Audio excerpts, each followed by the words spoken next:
name, be it Washington State, Utah. Hello and welcome into the Garza Tennessee basketball overtime. Alex Myers, Matt Dixon joining you today as we give Tony Basilio a much-deserved day off as the Vols take care of business tonight, 94-52 against a Gardner-Webb team that is now 2-13. And before I get Matt in here, just some personal thoughts. I didn't think that I would be able to take anything away from a game where Tennessee was so heavily favored and the competition was so light. But at the end of this game, I find myself taking a couple points and thinking, Tennessee potentially might have found some things to take away from this game. First and foremost, I think the emergence with Berg being out tonight. Amari Abram, 15 points, 6 of 7 shooting. He was 6 of 6, missed a shot late. 6 of 7 shooting, 1 of 2 from 3, 2 of 2 at the free throw line, had a few rebounds as well, and only 1 turnover. So 13 minutes played, 15 points scored. So Amari Abram at the 2, obviously that is the big question mark for this team, is who is going to fill those minutes. How will they turn out? And can Tennessee get some consistent scoring to help out Gillespie in the backcourt? Another point. I am now officially worried about Nate Ament. Not panicked, not super down, but I am a little bit worried because a game like today should have been a game where he could get right. Could put up some numbers, could kind of be a flex game for a guy like that, and it just wasn't. I think at halftime, I don't think he scored at half. He ends up with 8 points in the game thanks to a late triple, which made him 2 of 7 from 3. He tallied 5 rebounds, 3 assists, and a turnover along with a block. But Nate Ament, this is a game. Two main things I'm taking away if I'm looking at the stats are a positive. Amari Abram got going. I saw a lot of good things out of him, and he showed some promise. Nate Ament, I'm a little bit worried. Gillespie put in 15. He and Abram, your leading scorer. Jalen Carey did his thing again. And Estrella looked good. 10 points, 4 of 6 from the field, 2 of 4 from the free throw line, had 7 rebounds. 3 of those on the offensive end. So we'll go to the calls, but first I want to jump our buddy Matt Dixon in, who is joining us now. Matt, welcome in. Your thoughts initially on this 94-52 victory against Gardner-Webb? Yeah, like you said, not a ton to take away, but you took care of business after a little bit of a slow start there in that first 4 or 5 minutes, but continued to use the deep bench and played a bunch of guys, got a lot of guys minutes, especially in the first, 20 to 25 minutes of the game. You were playing a bunch of guys, and some of them stepped up for you, which was good to see. Kind of agree with you on Ament. This was kind of, one of those games where you could really kind of let him go off. And clearly that didn't happen. So that's obviously a concern because you're going to need him if this team's going to make any kind of noise in the tournament and in league play. You're going to need him to step up and be one of your 2 or 3 leading scorers every night. So, you took care of business, and that's one of the worst teams that probably has ever come into Thompson Bowling. So that's. But DJ Jefferson, nice shout out to him. Former Vol got out there and played a little bit. Yeah, I wonder if Tennessee let him do the one fly we all fly pregame. That's a pretty good line. Let's go to our phones. I'm not going to lie. It's a Sunday before Christmas. Matt's joining us, and, it's kind of cold outside. Again, it's a Sunday. It's been a long week for me personally. Not that anybody cares, but I say all that to say if we don't have a lot of calls, then this will be a pretty short post game. And, after a game like today, maybe it should be. But if you would like to get in with us, it's 865-200-5402. Again, that's 865-200-5402. We'll start off with the phones. Who we got in here first? That's you. All right. put you back on hold. We'll try again here in just a minute. As Laura, we may have to come down here if we are having difficulties. Let's try this. Hello and welcome into our next caller. All right, hold on 1 second. I think the callers are not plugged in. I did not. That is user error. That's what happens when you got the substitute teacher in here. All right, let's try this again. Welcome into our caller. Hey, guys, Dave. That's who I thought was going to be on hold. Thanks, Miss Laura. And Dave, welcome in. Thanks for being a part of the show. Are you ready to finally admit that Ament can't shoot? I don't think he can't shoot.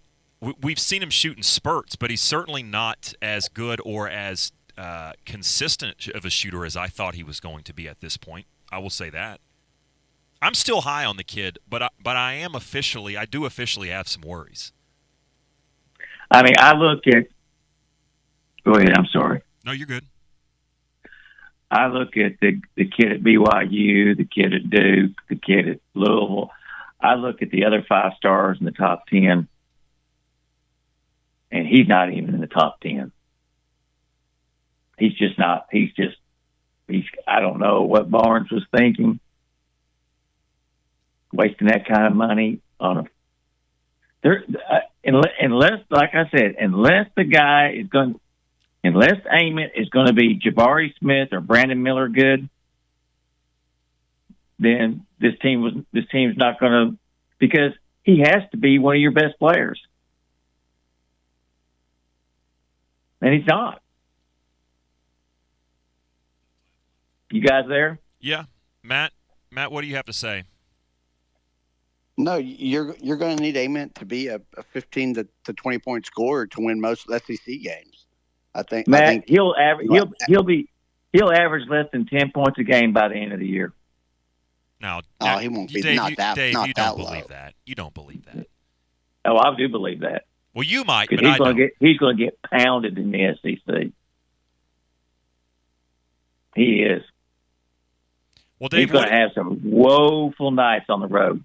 Dave, it's no secret your feelings about Ament, but I want to ask you something. What did you think? I know that you were kind of one of the first ones to, one of the first coal mines in the canary, if you will, about the lack of a 2-guard presence. What did you think about Amari Abrams' performance tonight? Did it encourage you at all? Well, he played. He shot well, but can he do that 4 or 5 games in a row? And the answer is no. He can't. Well, we already know. The problem I've got with this team is we're a couple games away from the SEC, and you still don't know what your substitutions are and your roles, and you can't play 11 guys. Now, Matt, he is going to have to. I mean, Barnes is a guy who's happy to. It seems like in the past he's happy to play a 7-man rotation. I think the sweet spot's like 8.5, 9 guys. But 10, 11 guys, Matt, he is going to trim that, right? Once we get to SEC play, yeah, surely. No, he will for sure. I don't have a problem with them playing all these guys in these games, because one of my criticisms of him in the past is he cuts that rotation down by mid-December, and you basically play 7 or 8 guys, and you don't develop your bench at all. And at least this year, they're kind of trying that and experimenting with some things. But yeah, once you get serious in league play, you will have to cut that rotation down. But I don't have a problem with him doing some of these experimental deals with it this early in the year. I thought Troy Henderson played well, and he didn't. He shot the ball well. Yeah, he played 15 minutes, but had 9 points, shot 3 of 5, had a couple rebounds. I mean, that's a guy. Honestly, if even with the lengthy rotation, if Berg's out there, he's probably not getting more than 4 or 5 minutes. But I thought he and Abram were a couple of bright spots in a game that, honestly, David, I didn't think that I was going to be able to take anything away from. But I find myself kind of smiling at those two. Yeah, and I just get in Akpara, he's got to learn that he's a dunker, nothing more. He has 0 touch, 3 feet and out around the bucket. And this thing dumping it down into him and him putting his back to the basket and turn around, It's just I don't understand. I mean, I know he tries to do it, but he can't do it. He's a dunker. That's it. Now he's hit a couple threes this year, but he's a dunker, nothing more. And he can block, and he can play decent. He plays pretty good defense. That is his role. But the guard position, if you can get that kind of play out of Abram, that would be great. But you know that he has a tendency to do stupid things on the one side of the court that will keep him off the court. Because Barnes is not going to put up with his miscues on the defensive end. And then what happens is, instead of letting a guy make a couple mistakes and play through stuff, Barnes doesn't let. Now in the past he's letting some of his favorites do that. Z could do it. Connect played through some of his bad defense, but Abram is not good enough offensively where Barnes is going to allow that to happen. And then what happens is that you never get that. You never get into the groove of the game. You never get that rhythm. You're peeking over your shoulder after you make a mistake, and then you're yanked out of the game. And then then you don't go back in for 8 or 9 minutes, then you understand what I'm saying? No, I totally agree. I don't like I even in high school, I don't like when coaches play a guy and don't play him for a quarter and a half, 2 quarters, and then bring him in for 2 minutes because you're right. Basketball, more than any other game outside of maybe golf or a closer pitcher, is such a mental game as far as confidence. If you're an okay shooter and you're confident, you can turn into a pretty darn good shooter for a night or two at a time. If you're a pretty good shooter and you've lost your confidence, all of a sudden you look like me out there. So I do agree with that, and that's why I would almost, to me, with what I've seen through different stretches, I know what you're saying, which is Abram is maybe not consistent enough to give us 15 3 or 4 nights in a row. But to me, I would almost just roll with him and make him the guy that gets the primary minutes over a guy like Berg and give him 20, 22 minutes and then supplement him with Berg. Exactly. I would almost start him. I mean, if you want to bring him off the bench, that's fine. And I just let him play through it. Because I think the guy can give you 12 points a night. I really do. He's a good free throw shooter, and he's a career 37% three-point shooter. Well, Lord knows we need free throw shooters. We had a bad start again tonight. Yeah, but see, he's having to every time. I'm telling you, he does. He gets in la land on defensive end, and boom, he's out of the game, guys, just like that. And then he's not. Then you may not see him for 15, 20 minutes of game time again. And the guy can't function that way. You can't function that way. I'll give you an example. The McNeely kid came in here and he had a bad game against Tennessee. All right. But he played 25 plus minutes. Well, the game before that, he struggled, but the game after that, he still played his 25 minutes, and he was killing it from 3-point land. I know they weren't playing anybody, but you just gotta let guys play through it. It's a 40-minute game, but you cannot be yanking them out of the game. And he did that to Cameron Carr, man. He did that to Cameron Carr, and I'm telling you something.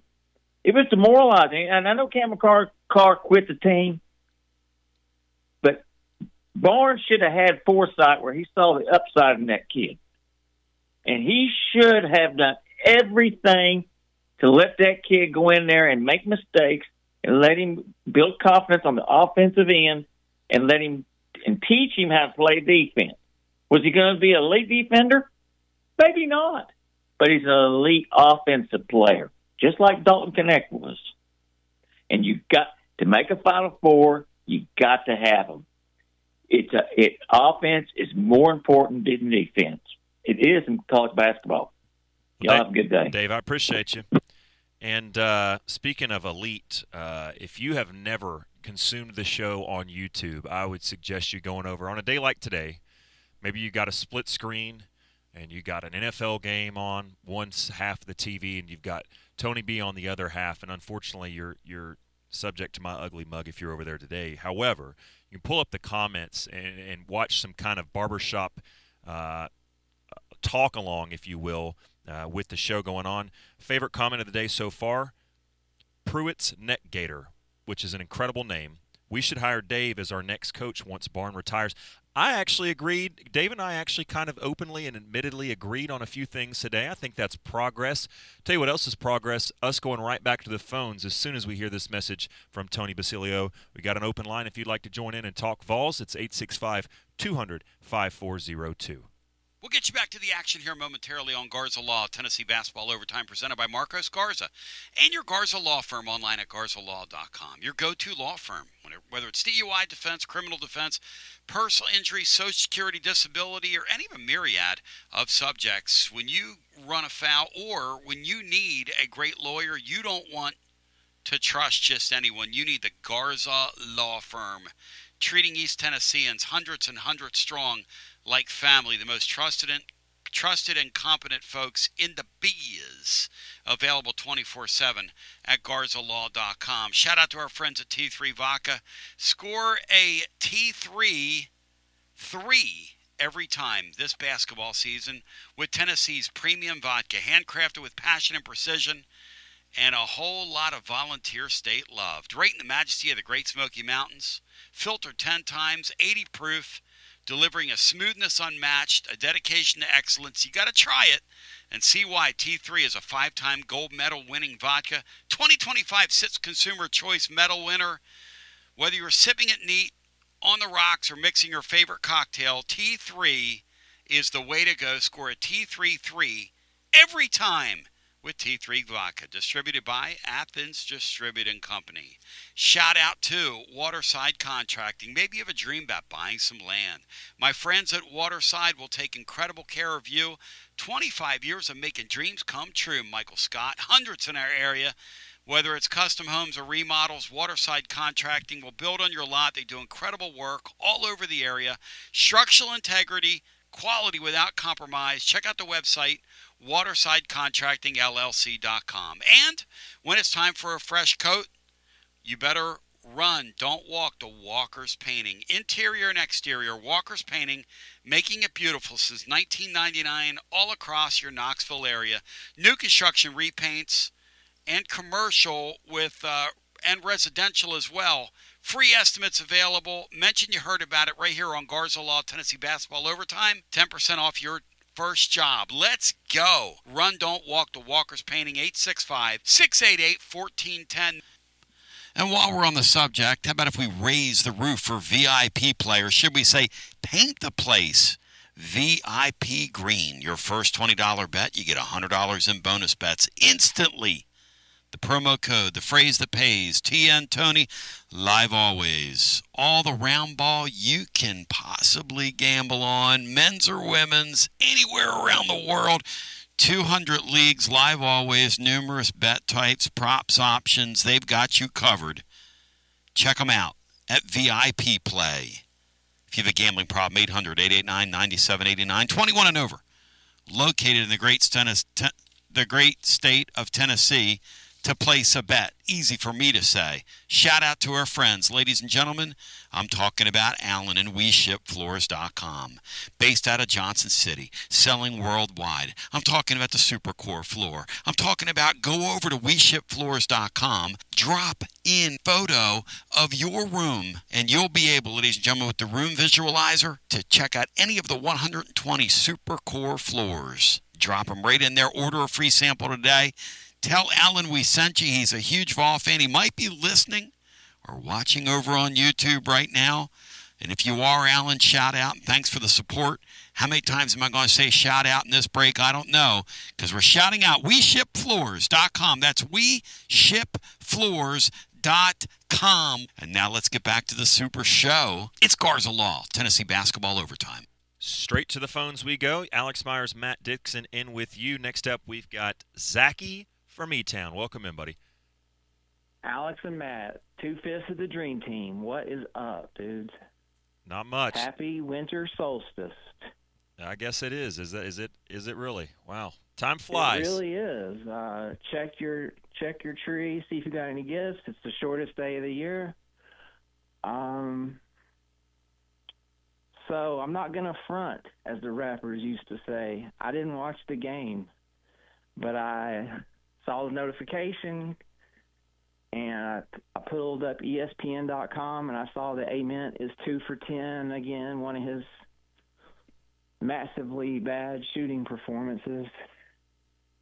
Well, he's 3 for 8 from the field. You watched the game, Alex, or maybe Matt. Yeah, 3 for 8 from the field, 2 for 7 from 3. Okay. He hit a one late. He was 1 for 6 from 3. Right. And he only played 19 minutes. I mean, again, if they were trying to dominate and they really tried to force it, that's one thing, Matt.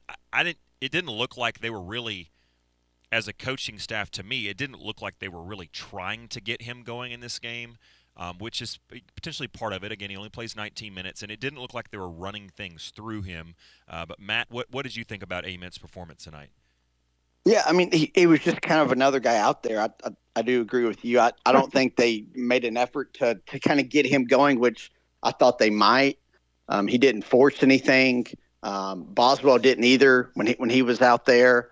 It did seem like they were trying to spread out what they did offensively with getting guys in and with all those guys playing so many minutes in the first half off the bench. So, but I mean, he didn't do much, but it also, I don't think it was a bad game. He just was kind of a non-factor in it. They kind of intentionally didn't want him to play a huge role in this game, which is, I guess it's better than him going out there and just jacking up shots and getting 15 points on 25 or 30 shots.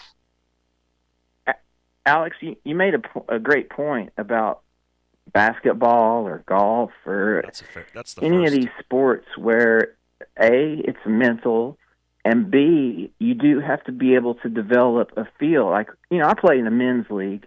Sometimes I'll go out and play horribly for 5 or 6 minutes, and then I'll find my shot, and I'll hit, 3 or 4 threes over 5 or 6 minutes.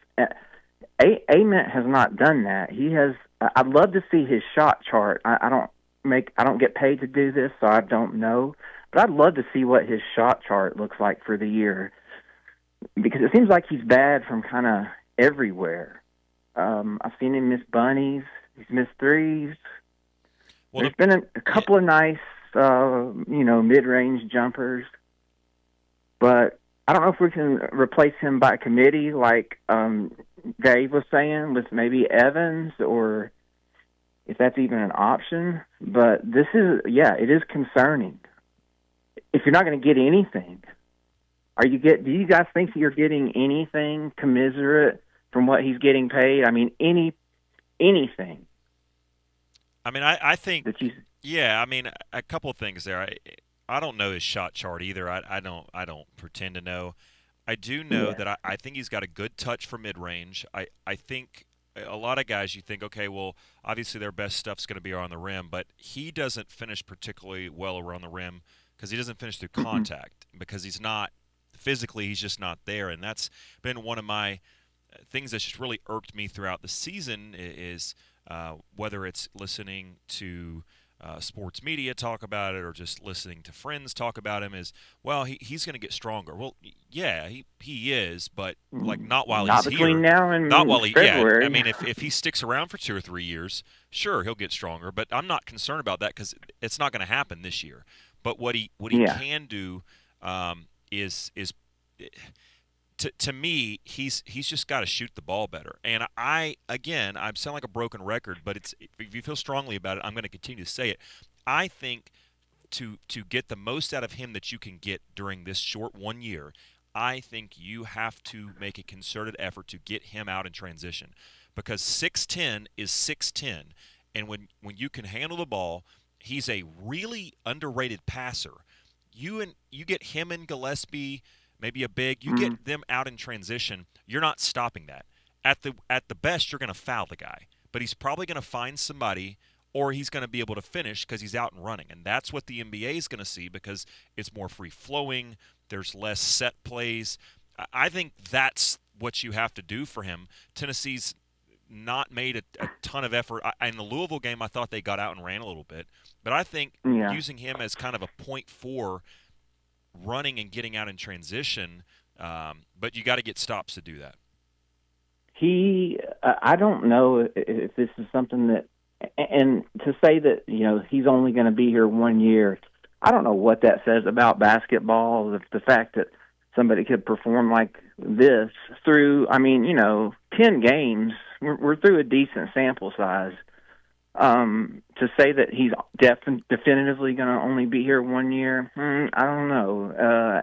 And I just wonder, with all these guys that Duke hits on, with like Boozer and Flagg and some other freshmen, it makes me wonder if maybe we've missed on one. I don't know. I don't want to start piling on him being a doomer right now, but this is kind of rough. And I'm on the Amari Abrams, because he does go out there and hustle and make things happen. And he might do some goofy stuff, but he makes some positive stuff happen when I see him. But I just want to wish you guys Merry Christmas, Happy Winter Solstice, and y'all, thanks for the show, Matt Dixon, Tony B, Brian, Alex Myers, Bino, and the whole crew. Hey, Merry Christmas. Catch you later. Go Vols. Matt, maybe I'm just being way too positive, but I would like to know what you think about this. I know everybody is kind of obsessive, and you can't help but be, right? And as Tony would say, I didn't do it, and nobody else in the room did it, right? We didn't pay the guy all that money. But I'm beginning to get concerned, but I am not all that worried about, Nate Ament does not look like Boozer right now. Well, he's never going to look like Boozer because there's two different players. But the point is, he's not dominant. And the detractors from him would say that that's accurate. But I think, to me, you didn't get Nate Ament to dominate in December, and you didn't get him really for January. You got him to be a difference maker and to be a pro in March, because that's who advances. And I think if he starts doing 8 points, 9 points, 8 points, and is averaging under 10 a game in SEC play like Dave thinks he's going to do, then that's a failure.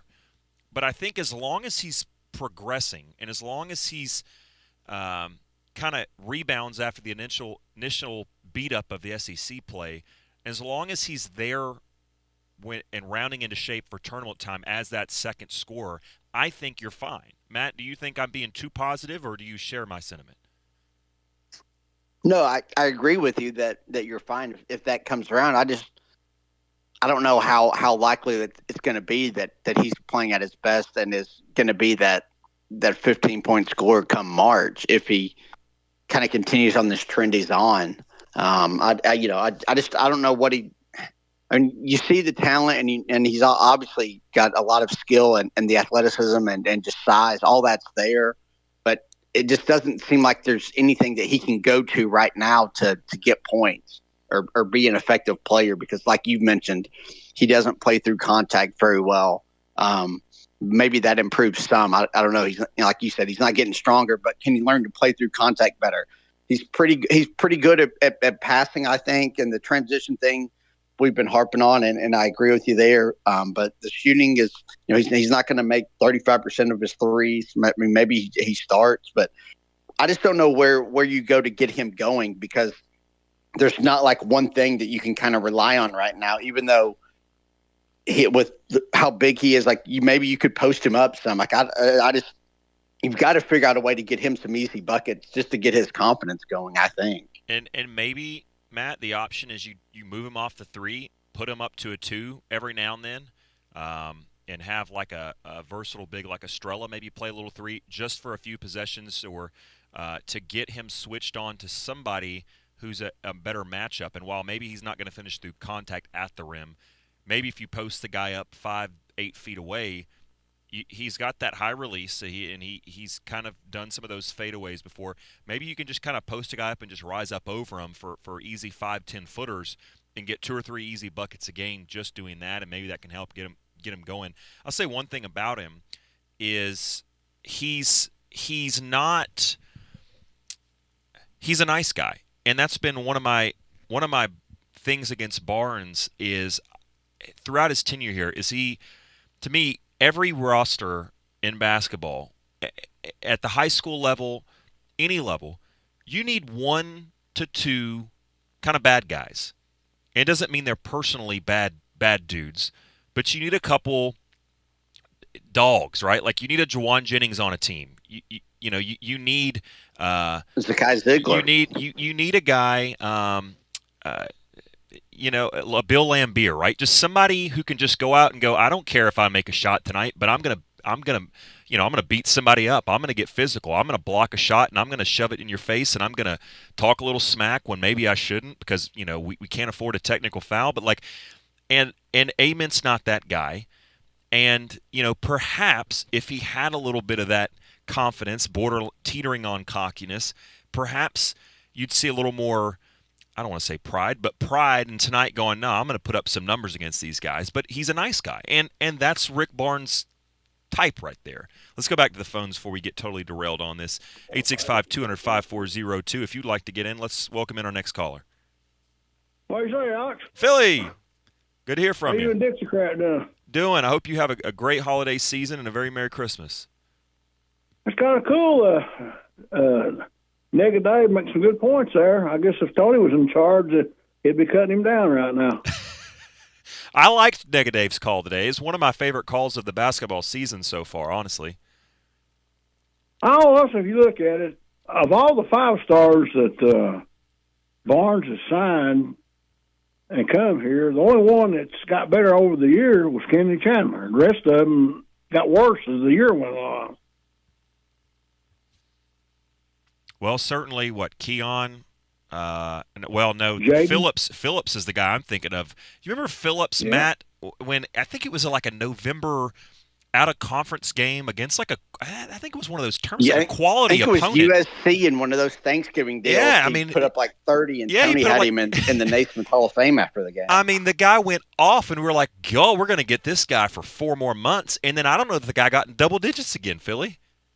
Well, he's right about if somebody makes one boneheaded error, they're out of the game, which this kind of day and age, you can't afford to take people out of scoring, take them out of the game, even if they make a mistake on defense. Yeah, I do agree with them. You've got to be a little more lenient, especially if a guy's going to kind of make up for it on the other end. It's one thing if not to jump on the guy, but it's one thing if Bishop Boswell's not playing defense for you, because it's like, well, what are you bringing? But if you've got a guy who can bring something that nobody else is bringing offensively, but maybe you kind of have to live with it on the other end. Well, Abram does look good at times. I agree with that, and I think this Henderson guy actually has got some potential. Yep. But you'll probably bear it on the bench the rest of the year.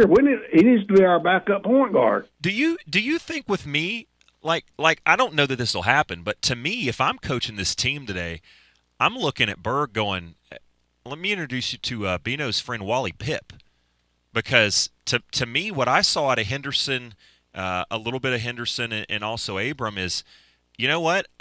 I think we got something here. I want to see more of these guys. I don't know that Berg wouldn't lose some significant minutes if I was in charge after today, seeing those two flash a little bit.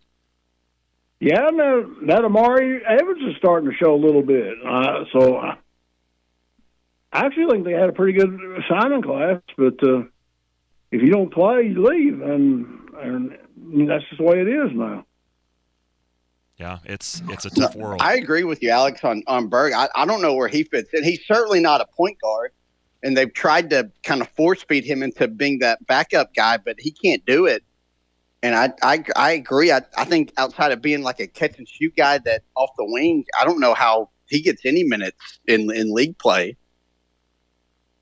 Yeah, unless you play him at shooting guard, son. I don't like you. He ain't a point guard, that's sure. But Estrella, you can tell that he's definitely what you think about 70% the way he runs up and down the court. Yeah, he's still just not.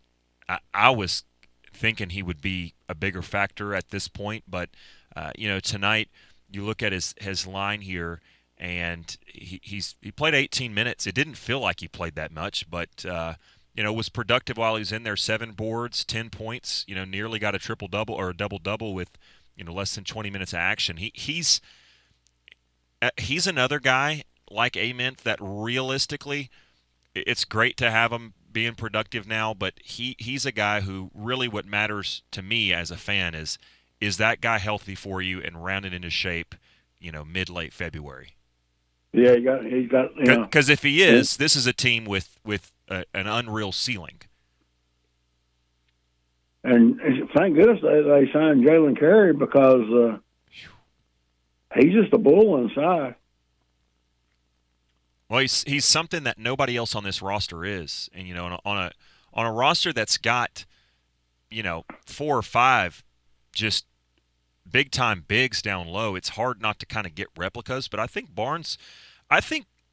It much has been made about the lack of a 2-guard with how this roster's been constructed. But one thing I like about the bigs, and yeah, you'd trade one of those bigs, no question, for a 2-guard.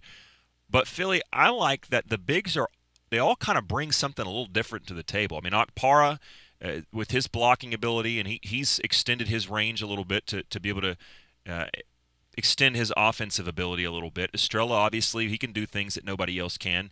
Brown is kind of the closest thing to Carey, but as a freshman, he's going to be a little bit limited. But Carey is kind of the muscle in there and kind of that mean guy, right? He'll get a mean streak in him, and he really may be the only guy on this team that I've kind of seen do that. Yeah, and Curry's going to have to get better at the foul line because he's going to get fouled more than anybody on our team, don't you think? Yeah, and it's not been good so far, but it's not just him. I mean, as a team, they haven't been good so far. Today, they got off to a rough start again. They finished well. I mean, 8 for 12, but against let's get real, Philly. You should be shooting more than 12 free throws against that team with the advantage you have down low. I mean, you should just kind of be bullying them a little bit, but it's going to get them beat. It's just a matter of how many times if they don't straighten up the free throw shooting. But at some point, and this is kind of that time of the year, things stop becoming, well, it's early, and start becoming, well, this is kind of who we are until we see something different. And so far, Tennessee has just not been a good free throw shooting team. Is Cotton Candy that good of a team this year? I mean, they beat Wake Forest by 30 today. I mean, I watched them beat Memphis, and Memphis is garbage. And probably should have beat Vandy there or not, but Vanderbilt keeps winning, so they must be pretty good. I don't want to admit it, Matt. I wasn't expecting a 30-point win over Forbesy today, though. No, but I don't know. Next time Steve Forbes wins a big game in the non-conference will be the first. I mean, I love the guy, but he finds a way to lose these games every year. But no, I think Vandy's pretty good. I watched the last 2 or 3 minutes and then overtime against Memphis. And yeah, Memphis is terrible, but I think Vandy's pretty good. I don't know if they're quite as good as the numbers say they are right now. I think they've taken advantage of a favorable schedule, but they're going to be pretty dang good in league play because the SEC is just nowhere near as good as it was last year. Yeah. I mean, not even close. Well, I guess we'll hope we win a bowl game, you know. Philly, I haven't even – I mean, I'll practice party discipline, as Tony likes to say, and I'll watch the game. But you want to talk about something that feels like my Titans right now, which is to say totally invisible, and the game comes on, you're like, oh, I guess it's Sunday. I guess they are playing. I couldn't tell you what date the game's on, and I'm being 100% serious. Matt, don't shoot me for saying that, but – between what bowl season has become and between the Vandy loss and how the season ended, I would have almost rather Tennessee just toss in the hat so we could fully commit to basketball. It's over with for the year, like Notre Dame did, and shut it down. Yeah. Huh. Well, I remember last time we went to Music City, Purdue beat us.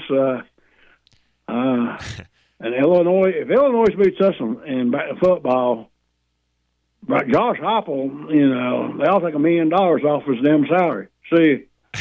See you, Philly. Matt, if Vandy had a fan base, like a real live fan base, they would do a troll job and they'd take over that stadium. Because they're the reason that we're sitting there right now. It won't happen. Correct, yeah. But if they had a fan base, they'd do it. Speaking of fan base, we all love Tony B. We all love our sponsors. We're going to get a quick message. We'll be right back to the phones, 865-200-5402. You're listening to the Garza Law Tennessee basketball overtime on the heels of a 94-52 win for the Vols over Gardner-Webb. Get you back momentarily to Garza Law, Tennessee basketball overtime presented by Marcos Garza, your Garza Law firm, online at garzalaw.com. Whether it's DUI, defense, criminal defense, or personal injury, or maybe Social Security disability, Garza Law has you covered, as they've got tremendous folks that are a part of this community. They live, work, and worship right here, and you want to trust Marcos Garza and the Garza Law firm. Online 24/7 and available for you at garzalaw.com. And Living Vol fan, make Alumni Hall your one-stop shop for all the Vol fans on your shopping list this season. Nothing better than getting your favorite Tennessee gear under the tree, maybe a nice polo shirt, maybe a new hoodie, something for the man cave. Check out Alumni Hall, the best selection of Tennessee gear. 3 Knoxville locations, 1 in Bristol, 1 in Johnson City, 1 in Murfreesboro, and anytime at alumnihall.com. Have yourself a big orange ho-ho holiday and enjoy the season from Alumni Hall, the ultimate volunteer shopping experience. And how about a shout out to our friends at Calhoun's, the taste of Tennessee. Of course, you know about our Friday tradition there during football season, but Calhoun's makes it a tradition all year round. And remember, their family packs at the holiday time of the year, they've got you covered at Calhoun's, and boy, do they. Go over to tclub.team, check out the link, or head over to their website and see what they have to offer. But absolutely incredible. Calhoun's, there's one near you. And remember, whenever you're hosting during the holidays, Calhoun's, a party platter, always a great way to go. They're going to take wonderful care of you at Calhoun's. And shout out to our friends at Connexial, Knoxville's own transportation logistics tech company, proud sponsor of the My20 Drive of the Game right here on our Garza Law Tennessee basketball overtime. Connexial revolutionizing your trucking industry nationwide right from their downtown Knoxville headquarters. We're going to have safer roads, improve the safety scores of your fleet, make drivers happy, maximize your profitability. KONEXIAL.com. And now, without further ado, let's get back to the busy show here on Garza Law, Tennessee basketball overtime. And welcome back to the show. Alex Myers, Matt Dixon. We got you for a little bit longer. If you'd like to call in, go ahead and do so now. Let's get back to the phones. Welcome in to our next caller. Hey, guys. It's David Ackworth. Hey, pause it, Dave. Hey, guys. I am concerned, like you, about Ament. And I have been, I guess the thing I've been most surprised about is I'm not sure who I heard call him this or refer to him this. I heard multiple people before the season started talking about him being a dog. And I like you were talking about, he seems the complete opposite of that. He seems like a nice kid but I mean, and I know he's not going to stay more than a year, but if there's ever a 5-star that's going to be going high in the draft that needs to stay another year, it's him. Matt, how many times have we said that? Because we said that with Springer. We said that with Phillips. We said that with Keon Johnson. How many times have we said that here? Hey, we said it with Kennedy Chandler, and the kid was the best, like they said earlier in the calls, maybe the best of the 5-stars he's had, and was a very dominant player. But he could have used another year. And Kennedy fell to the second round. And those other guys were all still first-round picks despite all the struggles. Yeah. That's what's crazy. I keep going back to Phillips. I keep thinking about Phillips when I watch Ament play. He's a man with no country. He doesn't seem to know what role to play on this basketball team. And Phillips was the same way. Phillips, like you talked about that one game in that tournament in Hawaii or wherever he was, where he went off. He was coming off that roll screen thing that they do, and he was hitting that mid-range jumper the whole game. And then it seemed like that just disappeared. I don't know what happened, but Ament hasn't found anything right now to me that I see that he does well, and or that they have run for him that he's been consistently successful in, and that does concerns me. But we could beat that horse to death. We'll see how it goes, and let's. Yeah, I keep saying this. I've said it every time I call in. This team's best basketball is going to be in February, not now. Late January, February. I still say it, although I am. And man, how many years have we waited for a low post game like this out of a Tennessee basketball team? It's unbelievable in my mind. I mean, you were talking earlier about they didn't shoot many free throws. Well, no, and Gardner-Webb didn't foul anybody because we were going down low and just postering them. They didn't even. I mean, they put up a minimal effort tonight down low. We got whatever we wanted whenever we wanted. That'll change in the play in regular season. The teams will start fouling us more down low. But I mean, this team is post centric. I'm laughing. Don DeVoe would love this basketball team because Don DeVoe loved the post, and this team, it's so far and away the best post team that we've ever had. And I think we're going to live and die by the post play and by Gillespie.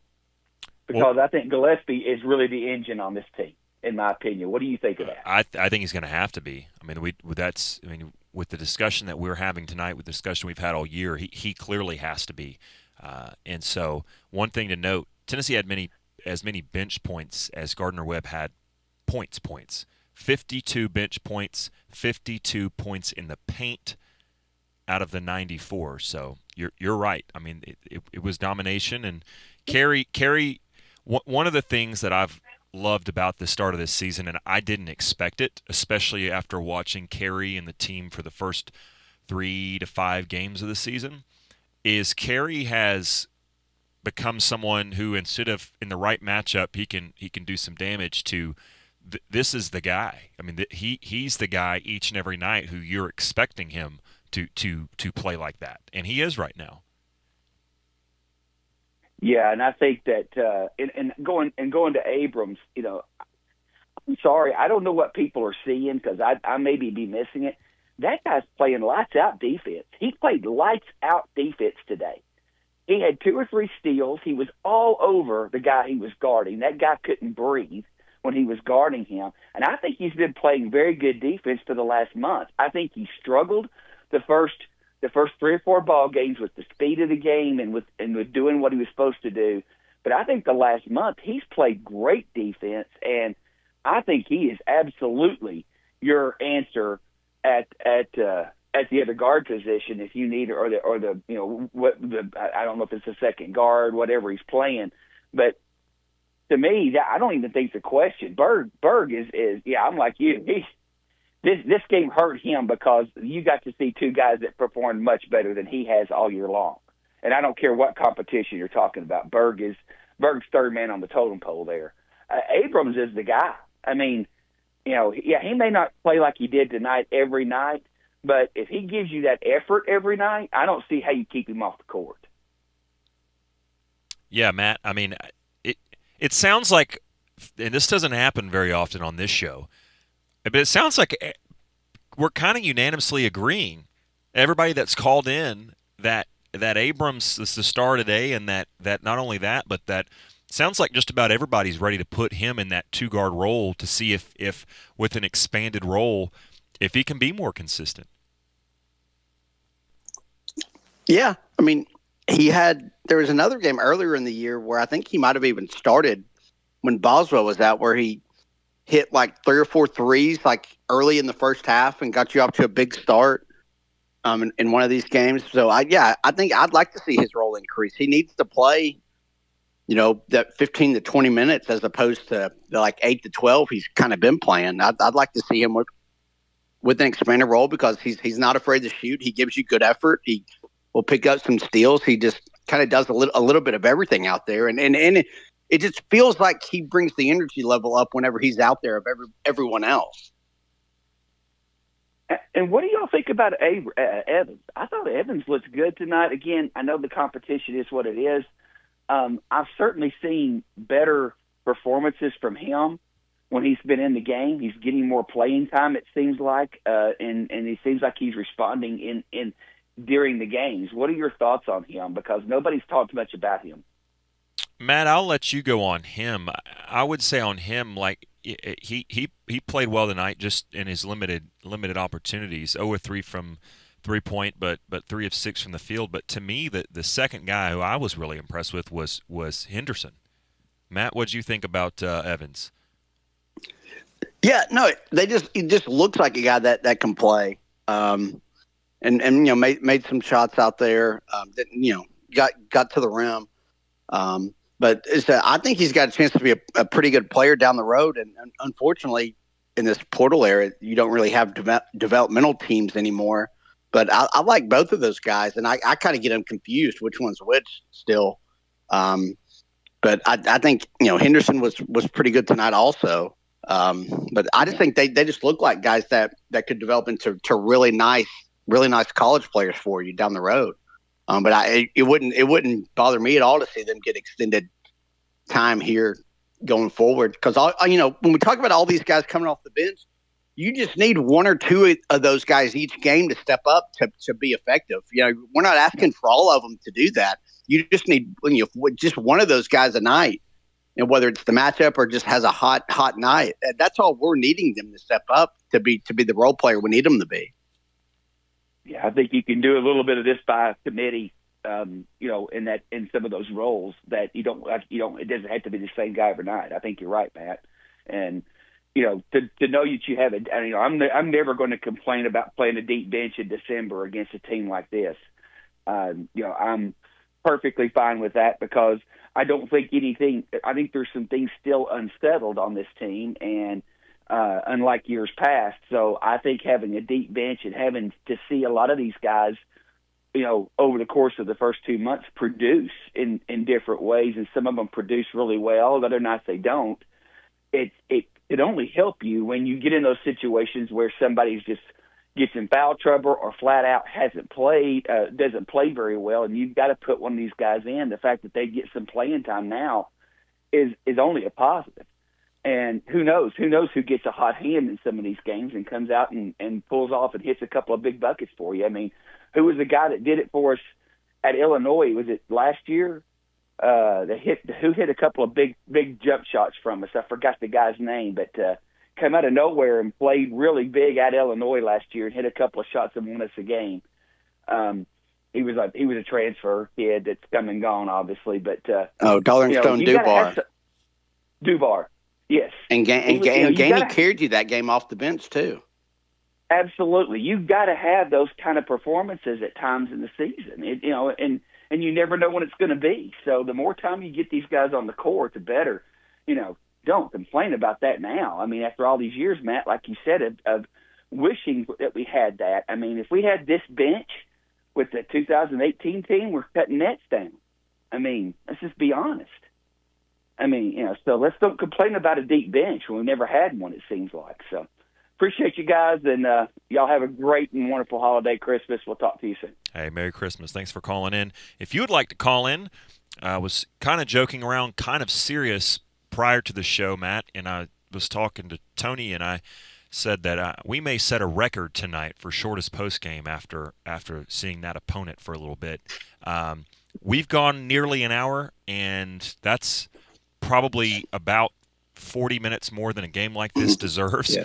But we're going to get one more break in here. So I say all that to say if you'd like to get in, do it now. Again, the number to call, 865-200-5402, as DK Metcalf just launched his fist at a guy in the stands. That was, wow, that's interesting. 865-200-5402. Let's hear a quick message from Tony. If there's no calls when we come back, we'll get out of here. Going to get you back momentarily to this exciting, action-packed episode of Garza Law Tennessee Basketball Overtime, presented by my man, Marcos Garza, and your Garza Law firm, online at garzalaw.com. Whatever you need in matters of law, they've got you covered at the Garza Law firm, online at garzalaw.com. Pop over there. They're available 24/7 at garzalaw.com. Also, shout out to our friends at Calhoun's. They are, ladies and gentlemen, the taste of Tennessee. Remember, the Feed the Family for the holidays. Holiday packs are available for you.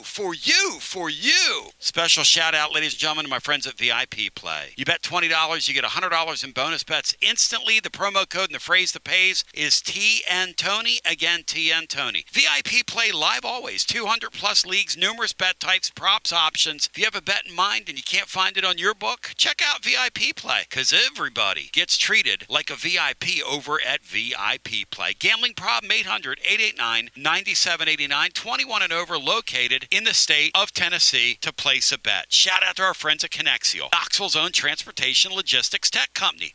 Proud sponsor of the My20 Drive of the Game. What's it gonna be tonight, or have we announced it already? Connexial, your transportation platform as a service, revolutionizing your trucking industry nationwide. The goal is to help your fleet be more efficient, make drivers, make our roads safer, take control of your fleet, improve your safety scores, and make drivers happy. Shout out to Wichita, Ken, Kristen, and the whole gang. They will treat you like family, because they are family. KONEXIAL.com. KONEXIAL.com. Speaking of family, the guy that keeps it insured here in the Rainier studio is Josh Collins. Through Erie Insurance, everything from pillar to post in here, our entire setup is insured through Josh Collins and Erie Insurance. You will experience the Collins Insurance difference online at collinsinsuranceTN.com. And when it's time for us to go for dose, we don't go for trace, we go for dose.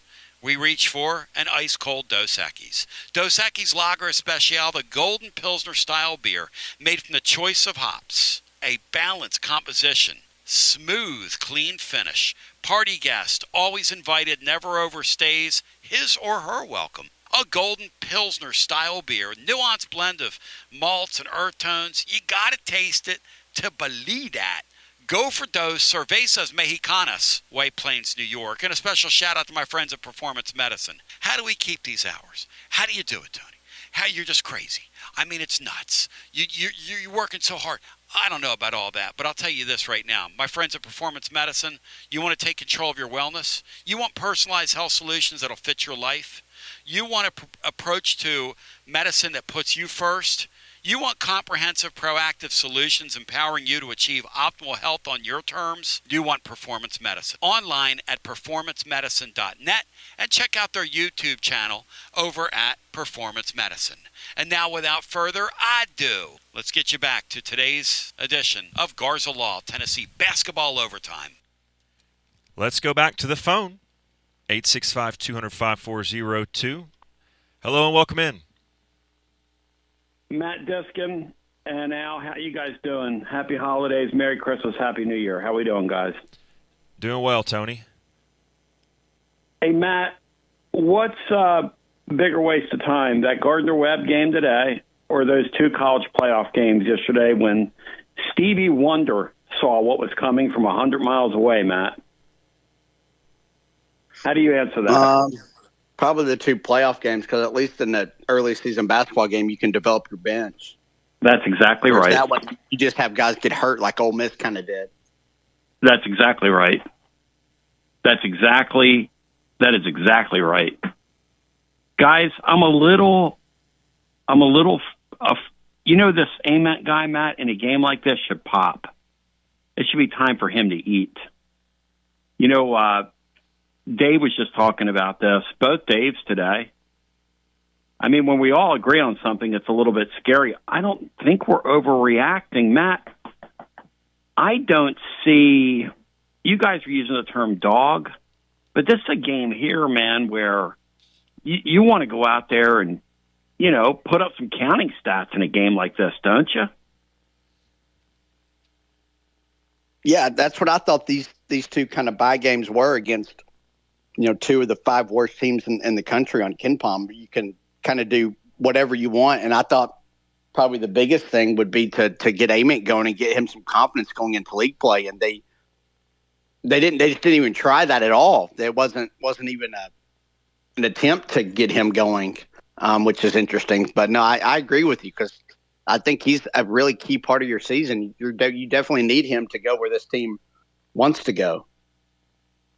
And Matt, you made one of you made, I think it was Al, made a really good point about the Abram deal today is a huge development, because really that's the other piece here, developing something at off guard.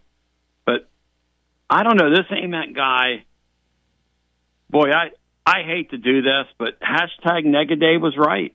It looks like $4 million is a lot of money to spend on a guy that looks like a pretty decent freshman. Hey, Matt, between now and Tuesday, an assignment for you. Can you give me a couple names of who this guy reminds us of, freshmen from around the league in recent years? Like, because he mentioned the two guys from Auburn, and he mentioned Jabari Smith in particular, but they had two of them that were pretty damn good. I would take him getting 75% to Jabari Smith, Matt, by the end of the year. I would take that at this point. Do you guys agree with me? Yeah, I mean, Jabari Smith was like an all-SEC player, not just a good freshman. He was.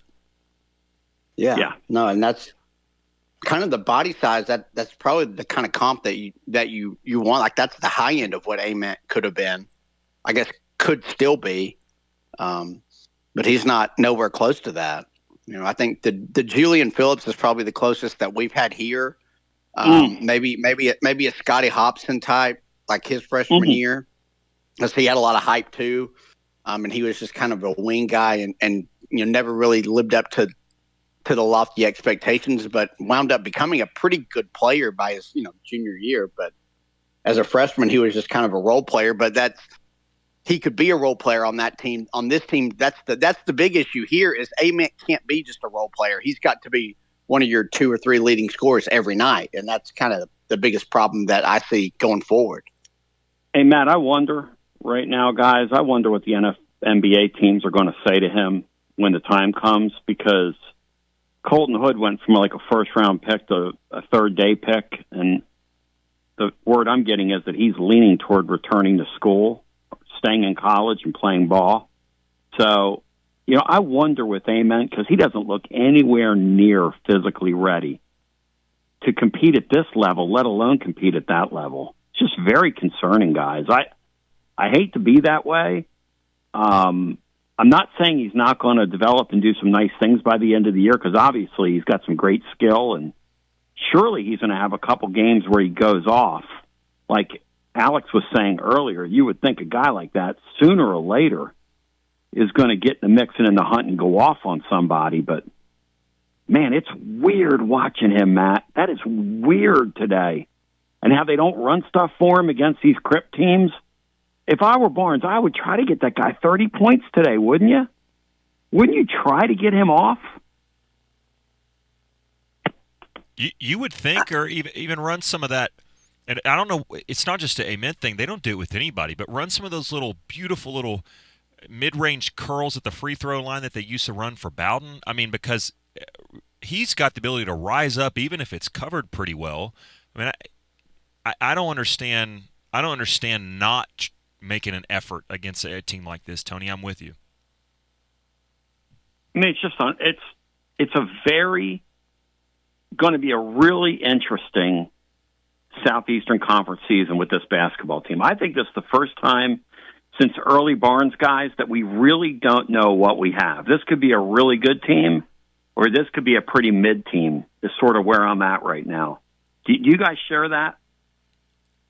I'm still pretty high on them because of what the league appears to be. I mean, I think if this was last year's SEC, I'd be a little scared. But I think with this year's SEC, I mean, you saw how Arkansas looked against a Houston team that Tennessee beat.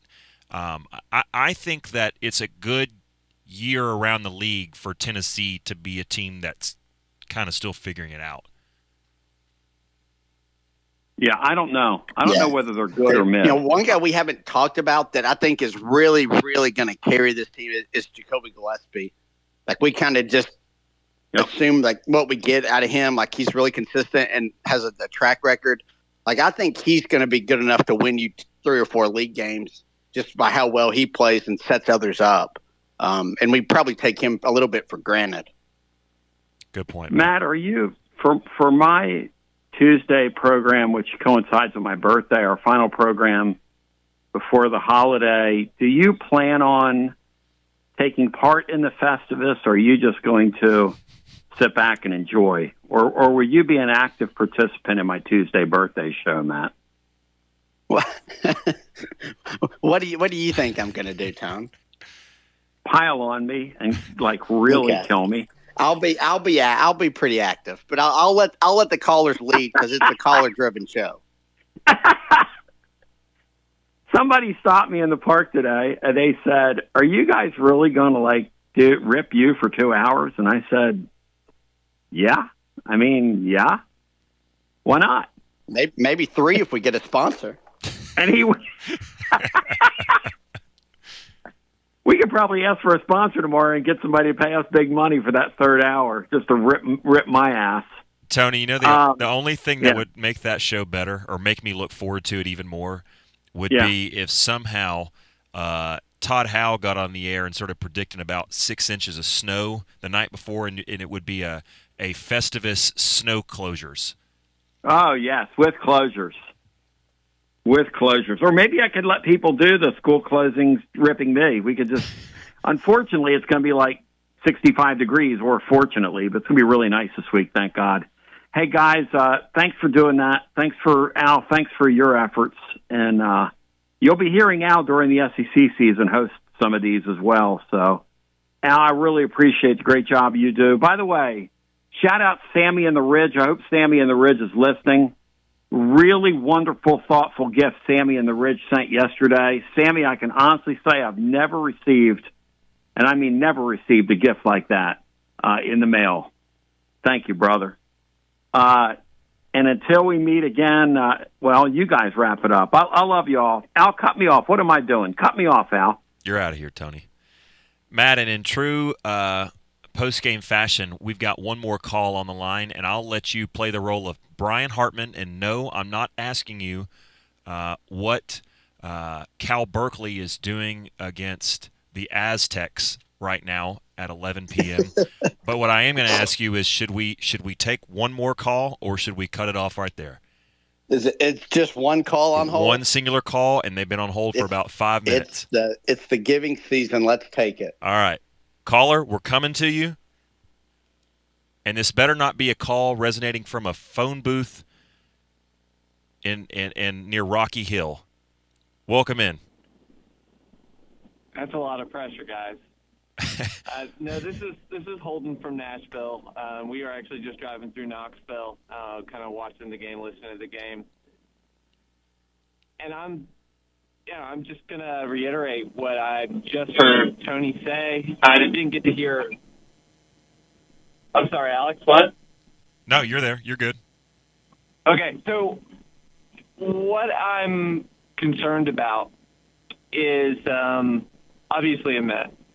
And he just looks timid and scared, a little goofy, if I could use that adjective. He's obviously tall, and sometimes he can shoot. But what I saw tonight was not the team. Like, he took the first 3 shots, right? And I think when we were down, 5 or 7-0, he was missing shots. And I think Barnes wanted to get him out there. And I even said to my wife, this is Barnes trying to push him and get him going. And he just never rose to the moment. I didn't see him, like Tony said, I didn't see that dog in him. And I just don't know, right? Like, I have yet to see something happen, even in the 17 or 19-point games from him, where I'm looking at him and I'm seeing what we're seeing in these other freshmen across, this, miracle freshman class that everybody's talking about. I kind of feel like we just have this guy who's taking a starter position, and, it's got me worried. I hope I'm wrong, and I hope he really proves me wrong, but it just seems like it's the same story every night, especially from the last 2 weeks. Yeah, it's definitely not necessarily an upward trend. But there's a lot of ball left to play, and certainly we'll see. I'm still high on him in general, but I've been very slow to kind of come to the conclusion that he's not what we thought he was going to be, because I don't think the plan was ever for him to be what you want him to be right now. However, I did think it would be a slow but fairly steady upward climb, and right now it's not looking like that. Hey, last thing, we got to run. Give me one thing that you liked and that excites you that you saw tonight. It's definitely Gillespie. Gillespie, I think, he's brought everything that we wanted to see from his return, to the state of Tennessee, and I think he's giving us almost a rip and replace. I mean, they're different from ZZ, so I know you got to run, but I think Gillespie, to y'all's point, is going to carry us in a lot of games this year. All right, hey, I appreciate you. Thanks for calling in. Have a Merry Christmas. You too. Matt, we'll wrap it up and get on with our Sunday evening here at 5:49 Eastern Time. Matt, your final thoughts on this game, and between you and I hope you have a very blessed and very Merry Christmas. Yeah, same to you and all of our listeners and most of our callers as well. Yeah, I mean, you took care of business and won a game by 40 plus, that you were favored by 40 plus, so it's hard to be really upset. Obviously, the long term deal with Amen is going to be interesting, and I guess my final thought, and it would be more of like a question, that it would be really interesting to know what Barnes' thoughts are on Amen, if he kind of assumed these struggles would happen. Are they more than he expected? Like, it would be interesting to know where Barnes stands on Amen at this point in the season as you get ready to enter league play, which, is kind of when things get really serious. And if he still thinks as highly of him as maybe he did going into the year. Great thoughts, Matt. I appreciate you jumping on to help get a fella through the show today.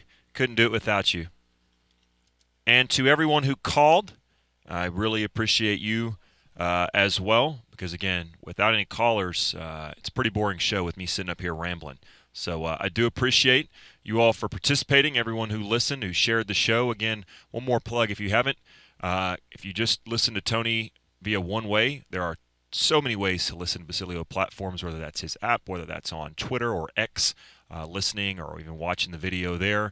YouTube as well. It's quickly growing. That helps them out a lot if you go over there and give them a like and subscribe. It could be your own little Christmas present to the Basilios, who give so much back to each and every one of us Vol fans. We appreciate you. We love you. Final score, Tennessee 94, Gardner-Webb 52. Until next time, go Vols, and to each of you and your loved ones, have a